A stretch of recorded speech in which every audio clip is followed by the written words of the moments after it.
మా అమ్మకి అకౌంట్ ఉంది 1,03,000 అయితే బ్యాంక్ వాళ్ళందరూ రుణమాఫీ కాలేదని రైతు వేదిక వెళ్తే కూడా కాలేదండి. అయితే బ్యాంక్ ఆయన అన్నాడు నోటు రాసుకోమని రాయిపోతుంది అన్నాడు. నోటు రాసుకొని అది ఏమో అఫిడవిట్ రాసుకురామన్నాడు. రాసుకొచ్చి నేను ఇచ్చిన రైతు వేదికలు వచ్చిన ఆయన కూడా టెక్నీషియన్ రాలేదని బ్యాంక్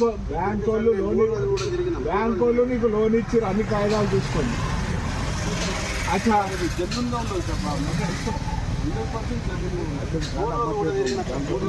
ఇప్పుడు రేషన్ కార్డు అమ్మ పేరు మీద ఉన్నది, పట్టా నీ పేరు మీద ఉన్నది. స్టేట్మెంట్ పట్టా అమ్మ పేరు మీద ఉన్నది, రేషన్ కార్డు అమ్మ పేరు మీద రాలేదని రేషన్ కార్డు కూడా ఒకటి ఉన్నది స్టేట్మెంట్.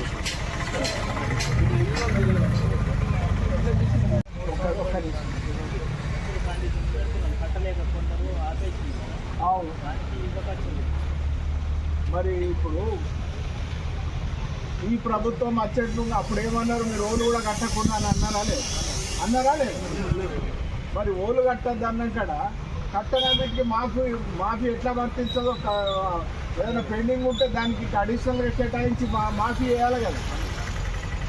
2 లక్షలు వేసుకోమన్నాను, తర్వాత పొడిగించలేదు, ఇచ్చలేదు.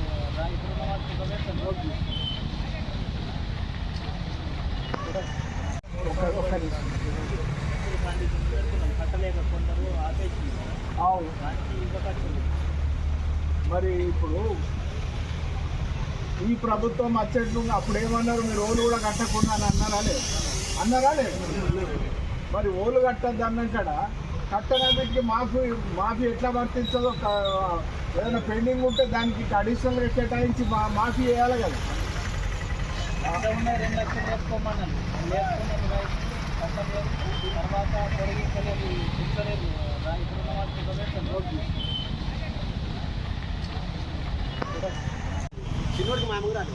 మీది ఎంత?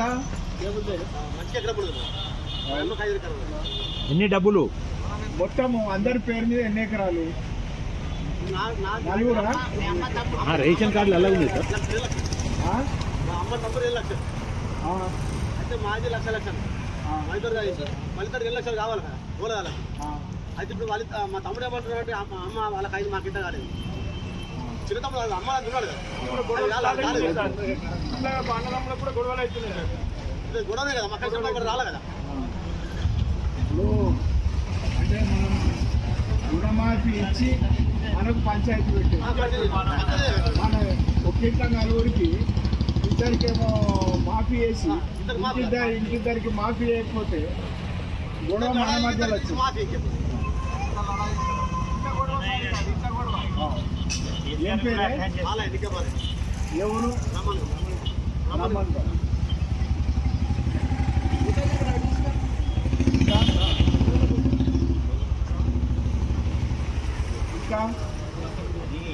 రేషన్ కార్డు మాట అయితే ఇవన్నీ ఆశలకు లోబడి ప్రజలందరూ ఓట్లు వేయగానే ఈనాడు మనకు ప్రజలకు లేని ఇబ్బందులు, రేషన్ కార్డు కావాలా, లేకపోతే ఆధార్ కార్డు ఉండాలా, లేకపోతే బ్యాంకులలో ఒక పేరు ఉండి పట్టా పాస్బుక్లలో ఒక్క పేరు ఉంటే ఇవన్నింటినీ మొత్తం మీద బొంద పెట్టేసి ఆ 1100 కోట్లు ఏదైతే రైతు బంధు ఇచ్చేదో అదే పైసలను ఇప్పుడు జమ చేసి రైతు దీని కింద ముట్ట చేసినట్టుగా అనిపిస్తున్నారు సార్. అతకేం లేదు ఇక ప్రభుత్వం. నిజంగా చెప్పాలంటే అన్ని అబద్ధాలతో ప్రజలు ఎంత బాధపడుతున్నారు. 4,000 పెన్షన్ అంటే ఏమా, ఆ ఆడవాళ్లకు గృహలక్ష్మి 2,500 నెలలు వేస్తారు ఏమాయా. ఇప్పుడు జనాలు అడుగుతారు కదా సార్, అడిగితే ఊర్లలో సమాధానం చెప్పలేనటువంటి పరిస్థితులను ఈనాడు మరి నెలకొల్పిండ్రు. మరి అదే కాంగ్రెస్ వాళ్ళు చెప్పాలా? అది చెప్ప శాతం అయితే లేదు ఇక కాంగ్రెస్ వాళ్ళకు. ఏం చెప్తున్నారు? వస్తాయి చూద్దాం ఇంకా 4 రోజులు ఆగుండి అనేటువంటి పరిస్థితులు ఈనాడు నెలకొన్నాయంటే మళ్ళా రాష్ట్రాన్ని మన టీఆర్ఎస్ ప్రభుత్వానికన్నా కాంగ్రెస్ ప్రభుత్వం ఇంకా మరీ హీనంగా చూసేటువంటి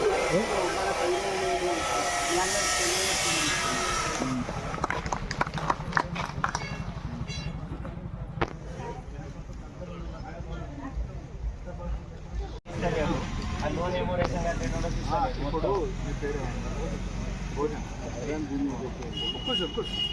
ఇప్పుడు ఏదైతే పట్టా లేనటువంటి మనం కాస్ట్ చేసుకుంటున్నటువంటి భూములు ఉంటాయి అవి ప్రైవేట్ కావు కౌలు కావు.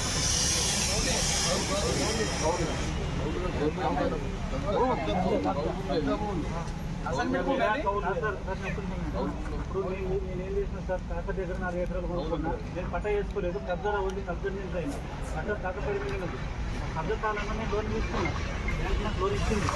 దాన్ని గవర్నమెంట్ ఏం చేసిందంటే ఈ పట్ట పాసుకి గురికి సంబంధించిన పట్ట పాసులు దగ్గర లేదు కాబట్టి దీన్ని నిర్ధారణ చేయాల్సిన అవసరం ఉన్నదని చెప్పేసి పెండింగ్ పెట్టింది. అట్లా లక్షల మంది రైతులు ఉన్నారు. అయితే యాక్చువల్గా భూమి ఓనర్ నువ్వు, కానీ కాగితం మీదకి ఓనర్షిప్ రాలేదు. తన దగ్గర కొనుక్కున్నావు కానీ రికార్డు మీదకి రాలేదు. నువ్వు కబ్జాలు ఉన్నావు, పంట పండిస్తున్నావు, నీకు బ్యాంకు లోన్ ఇచ్చింది. కానీ ఇప్పుడు ఆ లోన్ ఇచ్చే బ్యాంకు వాళ్ళు లోన్ ఇస్తారు కానీ మాఫీ అయ్యేందుకు ఇది పక్కకు పెట్టి నేను చేసిన కాదండి పట్టదారు బాగుంది ప్లస్ పక్కలో తీసుకున్న లోన్ ఇద్దరికి కూడా భూమి మీద ఇద్దరు కూడా మాఫీ పెండింగ్ పెట్టి అంటే లక్షల మంది రైతులు ఉన్నారు.